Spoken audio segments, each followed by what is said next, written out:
पास 6071 bed थे, 6071 beds थे पहले, 6071।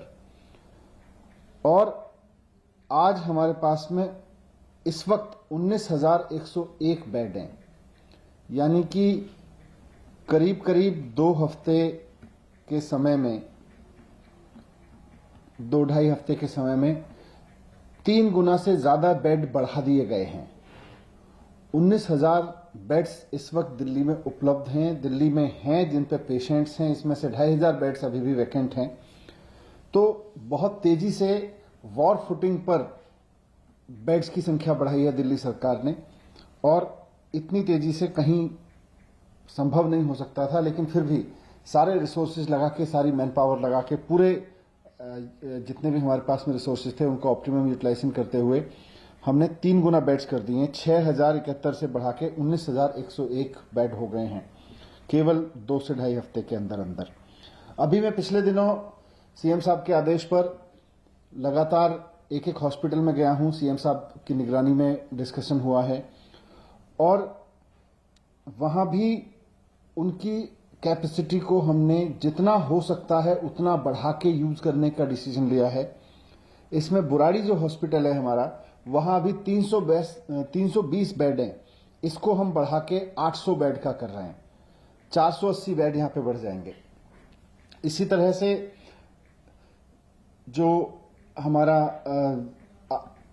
अंबेडकर नगर का हॉस्पिटल था जिसमें मैं गया था, वहां 200 बेड हैं, उसको हम बढ़ा के 600 बेड वहां पे कर रहे हैं अभी। डीडीयू हॉस्पिटल है, वहां पर 250 बेड हैं अभी, उनको हम बढ़ा के 750 बेड कर रहे हैं, यहां पे 500 बेड बढ़ जाएंगे। आचार्य भिक्षु हॉस्पिटल है, यहां पर 150 बेड हैं अभी, इनको बढ़ा के हम 400 बेड कर रहे हैं, यहां पे 250 बेड बढ़ जाएंगे। राजा हरिश्चंद्र नरेला में हॉस्पिटल है, यहां पर 200 बेड हैं हमारे पास, हम इसको 400 बेड कर रहे हैं, तो इस तरह से यहां भी 200 बेड बढ़ जाएंगे। एलएनजेपी में 1,500 बेड्स हैं, वो सब फुल हैं इस समय, लेकिन हमने इनके साथ अब फैसिलिटीज जोड़ी हैं। अपने एक स्कूल में 125 बेड लगाए हैं और कॉमनवेल्थ सेंटर में 500 बेड लगाए हैं। इन्होंने ऑपरेशन में काम करना शुरू कर दिया है, फंक्शनल हो गए हैं ये। इस तरह से यहां भी 1500 से बेड, अब यहां भी ज्यादा पेशेंट्स देखे जा सकते हैं। डीआरडीओ का जो सेंटर केंद्र सरकार के सहयोग से, डीआरडीओ के सहयोग से बना है, उसमें 250 बेड्स कल एक ही दिन में भर गए, 4 घंटे के अंदर अंदर 250 बेड्स फुल हो गए। उसके भी 250 बेड्स और मिलने वाले हैं अभी। तो इस तरह से देखें तो हमारे पास में करीब 2700 बेड्स, करीब 2700 बेड्स और जुड़ने वाले हैं कुछ दिन में, अगले 4 से 5 दिन में, 6 दिन में मैक्सिमम 2700 बेड्स की कैपेसिटी और बढ़ा देंगे। तो 6000 से बढ़ा के अभी हमने 19,000 की है, और 19,000 में अभी ये 2700 बेड्स और जुड़ जाएंगे। करीब 2,500 बेड्स इस समय भी दिल्ली के अलग अलग अस्पतालों में खाली हैं। आप ऐप पे देख लें, ऐप पे पूरी जानकारी है किस हॉस्पिटल में बेड खाली है। एक चीज और मैं रिक्वेस्ट करना चाहूंगा कि पैनिक में ना आए, एकदम कोरोना होते ही हॉस्पिटल ना भागें। कोरोना का सबसे बढ़िया और सबसे ज्यादा लोग जो कोरोना से ठीक हो रहे हैं वो होम आइसोलेशन में हो रहे हैं। होम आइसोलेशन में ही रहें।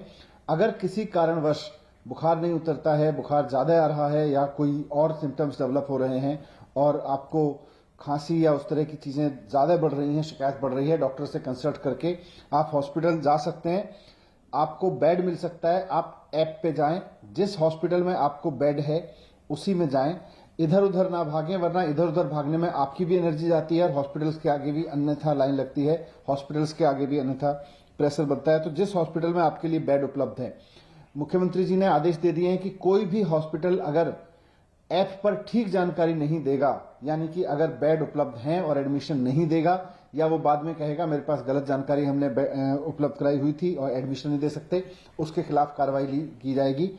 2 हॉस्पिटल्स के खिलाफ कार्रवाई पहले भी कर चुके हैं। फिर से कहना चाहूंगा, पैनिक ना करें। एक और चीज जो मैंने नोट की है, मैं हॉस्पिटल्स में गया हूं, पेशेंट से भी मिला हूं और अटेंडेंट से भी मिला हूं जो बाहर खड़े हुए हैं। कोविड के समय में सारे डॉक्टर्स बहुत मेहनत कर रहे हैं, अपनी जान पे खेल के मेहनत कर रहे हैं। वो किसी भी कीमत पे आपकी जान बचाना चाहते हैं, भले ही उनको कोरोना हो जाए। पूरा का पूरा मेडिकल स्टाफ इस पे लगा हुआ है। मैं जब हॉस्पिटल में जाता हूं तो नीचे खड़े हुए अटेंडेंट को सबसे ज्यादा इससे शिकायत मिलती है कि साहब कई दिन हो गए हमारे पेशेंट को डॉक्टर ने नहीं देखा। मैं जब जाके उसी पेशेंट से हॉस्पिटल के अंदर मिलता हूं, वो भी कहते हैं कि हाँ जी डॉक्टर नहीं आए।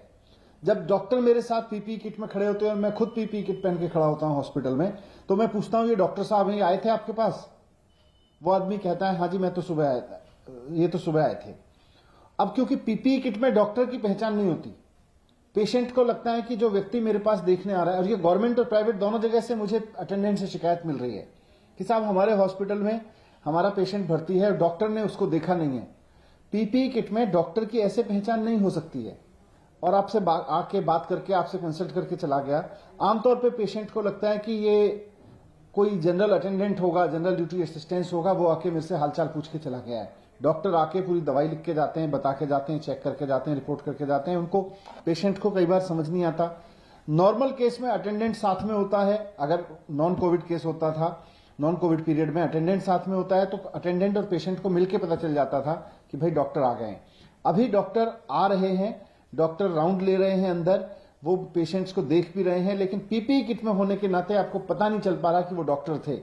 इसलिए ये इमेज हॉस्पिटल के बारे में ना बनाए, इस पैनिक में ना आए कि मुझे डॉक्टर्स ने नहीं देखा। हम सब मिलके, जैसा मुख्यमंत्री जी कहते हैं, हम सब मिलके कोरोना से।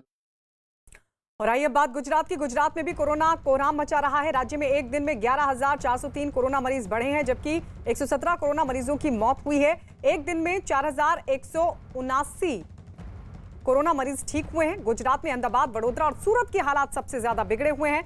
अहमदाबाद में सबसे ज्यादा 4,258 कोरोना मरीज मिले, जबकि 23 लोगों की मौत हुई। अहमदाबाद में नगर निगम के आदेश के बावजूद निजी दफ्तरों में 50% से ज्यादा स्टाफ बुलाने पर कड़ी कार्रवाई करते हुए 5 दफ्तरों को सील कर दिया गया। गुजरात सरकार ने RT-PCR टेस्ट की कीमतों में कटौती की है। अब 700 में RT-PCR टेस्ट हुआ करेगा।